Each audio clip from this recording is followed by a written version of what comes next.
नमस्ते। आज के इस खास क्रिकेट विश्लेषण में सबका बहुत बहुत स्वागत है। देखिए, आज हम जिस मैच की बात करने वाले हैं ना, उसने पूरे क्रिकेट जगत में सच में एक अलग ही हलचल मचा दी है। जी हाँ, हम बात कर रहे हैं उसी रोंगटे खड़े कर देने वाले आरसीबी और केकेआर के मुकाबले की। और सच बताऊं, ये मैच सिर्फ हार जीत का नहीं था। इसमें कुछ ऐसे ऐतिहासिक रिकॉर्ड्स टूटे हैं जिन्हें देखकर कोई भी हैरान रह जाए। तो बिना किसी देरी के सीधे आंकड़ों और तथ्यों के साथ समझते हैं कि मैदान पर असल में हुआ क्या था। तो आज हम इन 5 अहम चीजों पर नजर डालेंगे। सबसे पहले आरसीबी की वो शानदार जीत, फिर बात करेंगे कि केकेआर से आखिर चूक कहाँ हुई। उसके बाद किंग कोहली का वो तूफानी खेल, उनके बनाए गए कुछ इनक्रेडिबल रिकॉर्ड्स, और आखिर में समझेंगे प्लेऑफ का पूरा समीकरण।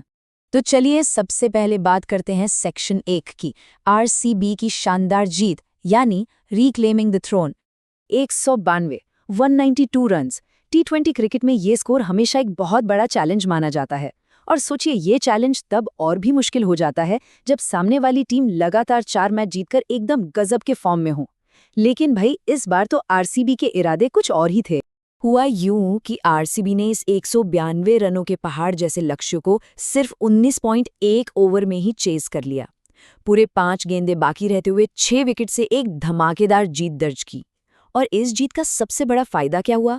सीधा पॉइंट्स टेबल में नंबर 1 की पोजीशन। पिछले साल भी टीम टॉप पर थी, और अब इस जीत के साथ उन्होंने ना सिर्फ क्वालिफाई कर लिया है, बल्कि टॉप 2 में फिनिश करने की ओर बहुत मजबूती से कदम बढ़ा दिए हैं। मतलब ये सिर्फ एक जीत नहीं थी, ये बाकी टीमों के लिए क्लियर स्टेटमेंट था। अब आते हैं सेक्शन 2 पर, केकेआर की मेजर मिसेस, यानी आखिर वो मिसिंग पीसेस क्या थे। देखिए, इस मैच का अगर कोई सबसे बड़ा टर्निंग पॉइंट था तो वो था वरुण चक्रवर्ती का टीम में ना होना। पिछले 4 मैचों से केकेआर की जीत का एक ही बड़ा मंत्र था। जब वरुण और सुनील नारायण मिलकर मिडिल ओवर्स में गेंदबाजी करते थे तो वो विपक्षी टीम का एकदम दम घोट देते थे। लेकिन इस मैच में वरुण के बिना पार्टनरशिप का वो जो एक प्रेशर होता है ना, वो बन ही नहीं पाया, और केकेआर के मिडिल ओवर्स पूरी तरह से कमजोर पड़ गए। ऐसा लग रहा था कि अगर वरुण वहां होते तो शायद मैच की कहानी बिल्कुल अलग होती। और सिर्फ बॉलिंग ही नहीं, बैटिंग में भी केकेआर से काफी चूक हुई। हाँ, 192 का स्कोर बहुत अच्छा है, लेकिन वो जो एक एक्स्ट्राऑर्डिनरी फिनिश चाहिए होता है ना, वो गायब था। अंकुरिश रघुवंशी खेले तो अच्छा, लेकिन उनका स्ट्राइक रेट काफी धीमा रहा। अजिंक्य रहाणे और फिन एलन जैसे बड़े खिलाड़ी तो बहुत जल्दी आउट हो गए। और आखिरी ओवर्स में कैमरन ग्रीन की धीमी पारी ने भी काम खराब किया। हालांकि रिंकू सिंह ने तेज खेलने की कोशिश की, पर वो जादुई फिनिश नहीं मिल पाया। अंत में केकेआर को कुछ और रनों की कमी बहुत साफ महसूस हुई होगी।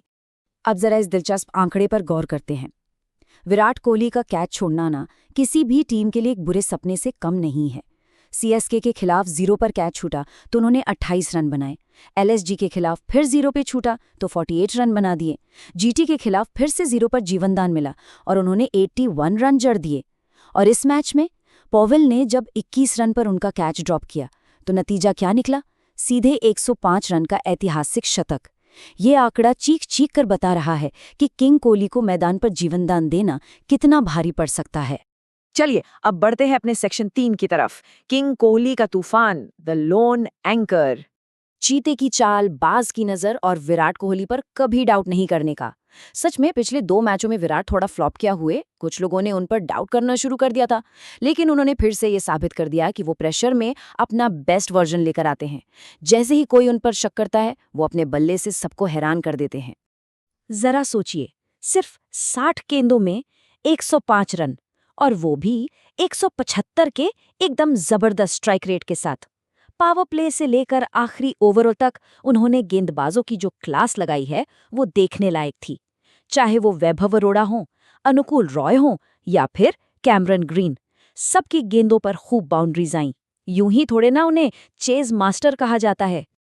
और इस पारी की असली कीमत तब और भी बढ़ जाती है जब हम देखते हैं कि उनके बाकी साथी कैसा खेल रहे थे। एक तरफ विराट का वो डोमिनेशन था, जहां उन्होंने पावर प्ले से ही गेंदबाजों पर पूरा अटैक किया, और वहीं दूसरी तरफ जैक बेथल का धीमा खेल और देवदत्त पडिक्कल का जीवनदान मिलने के बावजूद सिर्फ 39 रन बनाना।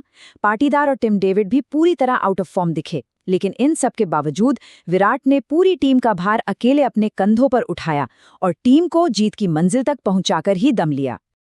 अब बारी है सेक्शन 4 की, विराट के incredible records, the hall of records. ये जो 10 का आंकड़ा है ना, ये सच में बहुत ऐतिहासिक है। विराट कोहली T20 फॉर्मेट में 10 शतक लगाने वाले पहले भारतीय खिलाड़ी बन गए हैं। और मजेदार बात तो ये है कि इनमें से 9 शतक तो सिर्फ IPL में ही आए हैं। दुनिया भर की तमाम लीग्स खेलने वाले खिलाड़ियों को पीछे छोड़ते हुए विराट ने ये साबित कर दिया है कि उनकी कंसिस्टेंसी का आसपास भी कोई मुकाबला नहीं है। और इसी के साथ विराट ने T20 क्रिकेट में अपने 14,000 रन भी पूरे कर लिए हैं। लेकिन सबसे हैरान करने वाली बात क्या है, उन्होंने ये कारनामा महज 409 पारियों में कर दिखाया है। उन्होंने क्रिस गेल की 423 पारियां और डेविड वार्नर जैसे बड़े दिग्गजों को काफी पीछे छोड़ दिया है। और याद रखिएगा, विराट दुनिया भर की हर छोटी बड़ी T20 लीग नहीं खेलते, वो सिर्फ IPL और इंटरनेशनल क्रिकेट का हिस्सा होते हैं। ये अकेला आंकड़ा उनके खेल के प्रति समर्पण को बयां करता है। रुकिए, रिकॉर्ड्स का सिलसिला यहीं खत्म नहीं होता। विराट कोहली अब 21 player of the match awards के साथ रोहित शर्मा की बराबरी पर आ गए हैं। इस लिस्ट में उन्होंने धोनी और जडेजा जैसे महान खिलाड़ियों को भी पीछे छोड़ दिया है। इसका सीधा सा मतलब है कि जब जब कोई बड़ा चेज आता है, विराट का खेल एक अलग ही लेवल पर चला जाता है और वो मैच विनर बनकर उभरते हैं। विराट की इस महानता को पूरी तरह समझने के लिए ये कुछ और बातें जानना बहुत जरूरी है। देखिए, ये उनका 12वां IPL सीजन है जहां उन्होंने 400 से ज्यादा रन बनाए हैं। कोई भी दूसरा खिलाड़ी 9 सीजन से आगे बढ़ ही नहीं पाया है। इसके अलावा रन चेस करते हुए उनके नाम 3 T20 शतक भी दर्ज हो चुके हैं। और जो सबसे अहम बात मुझे लगती है, वो है 35 के पार की उम्र में भी उनकी कमाल की फिटनेस। क्रीज के बीच उतनी ही तेजी से दौड़ना, लगातार सिंगल डबल्स निकालना और चेहरे पर कोई थकान न होना। जिस पिच पर युवा खिलाड़ी हाँफ रहे थे, वहां विराट बिना थके दौड़ रहे थे। ये सच में काबिले तारीफ है। तो चलिए, अब आ गए हैं हम अपने आखिरी सेक्शन यानी सेक्शन 5 पर, the playoff equation, what happens next. यहां से समीकरण बिल्कुल साफ और सीधा दिख रहा है। RCB ने ना सिर्फ अपनी नंबर 1 की कुर्सी पक्की कर ली है, बल्कि उनका प्लेऑफ क्वालिफिकेशन भी अब लगभग तय हो चुका है। अब उनकी नजर सीधा टॉप 2 में फिनिश करने पर है, ताकि फाइनल तक का रास्ता थोड़ा आसान हो जाए। वहीं दूसरी तरफ KKR के लिए अब खतरे की घंटी बज चुकी है। अगर वो अपने सारे बचे हुए मैच जीत भी लेते हैं, तो भी उनके मैक्सिमम 15 पॉइंट्स ही होंगे, जबकि क्वालिफाई करने के लिए कम से कम 16 पॉइंट्स की जरूरत होती है। तो इसका सीधा सा मतलब ये हुआ कि KKR अब प्लेऑफ की दौड़ से लगभग बाहर ही हो चुकी है। खैर, इस मैच को खत्म करने से पहले कुछ और बेहतरीन परफॉर्मेंसेस का जिक्र करना तो बनता है, क्योंकि अक्सर हार जीत के शोर में कुछ अच्छे प्रदर्शन छुप जाते हैं।